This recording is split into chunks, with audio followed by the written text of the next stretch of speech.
Why that is, women experience more negative emotion than men on average in general, but also women pay a much higher. That's why being promiscuous is not a helpful thing to women when women want to do tick for tack. It's not cool being tick for tack. You find out your guy cheating on you, the best thing to do is either sit down, have a conversation at the table about it, or how y'all gonna move forward, or get away from the scenario. But tit for tat for a woman is never good because y'all actually have wounds. Y'all actually have birth canals. The body pH can get thrown off real fast. Bottom line, women have a lot more going on with their body. So, and they kind of more in charge of sex because, I mean, you can't just go out here just sticking your into any and everything that you want, right? So with that should be a responsibility, right? Because you have authority over that. With authority comes responsibility. So women should never want to be tick for tat. Get away from the situation if you feel like it doesn't work for you. Higher sex is much riskier for women than it is for men, obviously. Hopefully I don't have to explain why that is. So women are often women who are cohabiting are often less than happy about that. And the men who I've talked to about that about their partner's displeasure with the current unstable nature of the relationship often say something like, well, we don't need a piece of paper to indicate our commitment to each other, which sounds all revolutionary and Che Guevara, but which is really a pretty pathetic bit of reasoning. First of all, for someone to say that means they think that what they just said convinces you that all marriage is a piece of paper. And that's a preposterously foolish argument. I mean, at minimum, it is, but it's not. In the typical marriage ceremony, you make a vow by whatever is holy to you, or at least in front of the state itself, and then in front of your community as you define it, that you're going to make a commitment to someone. And if you think that's nothing, then you're probably the sort of person that the person you asked to marry you should run away from. So that's pretty shallow. Kinda. And then you might ask, well, why do you need to commit to your partner in front of your community and a higher authority, let's say? And the answer is, well, life is really, really difficult, and you're going to have rough time with your partner. Well, that's the thing though, like, because there's two ways to look at that, because do a piece of paper kind of define love? Is that the case?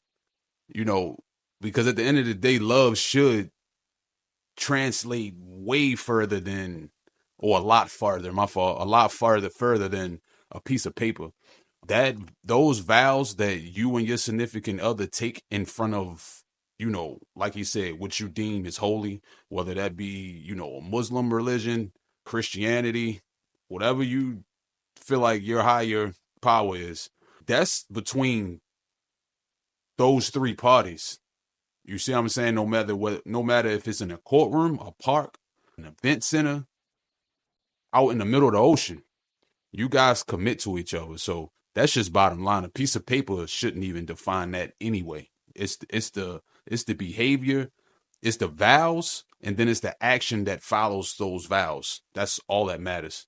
Piece of paper shouldn't. But, in America, marriage is a big business, big capitalism. We all know this. No matter how much you love them, because the two of you are different, and you're different sexually, and you're different temperamentally, and so you're not going to see eye to eye all the time, and then horribly difficult things are going to come your way, and the complexity of those difficult things is going to tempt you to pull apart. And this is where vows come into play, commitment come into play, but this is where actual true love come into play.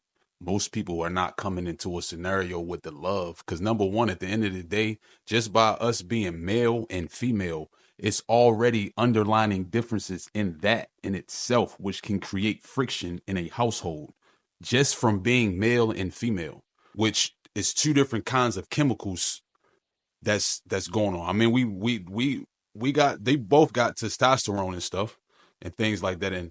But just having more doses of testosterone tips your chemical scale inside of your brain that makes you tick and tock like that.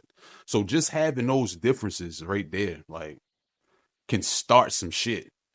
When you start adding on some other stuff on top of that, when you start adding on people's characteristics, you start adding on personality traits, financial struggles, people's trauma from their childhood, their family, like things of that nature. When you start piling on that stuff, marriage and relationships can get a little tricky, man.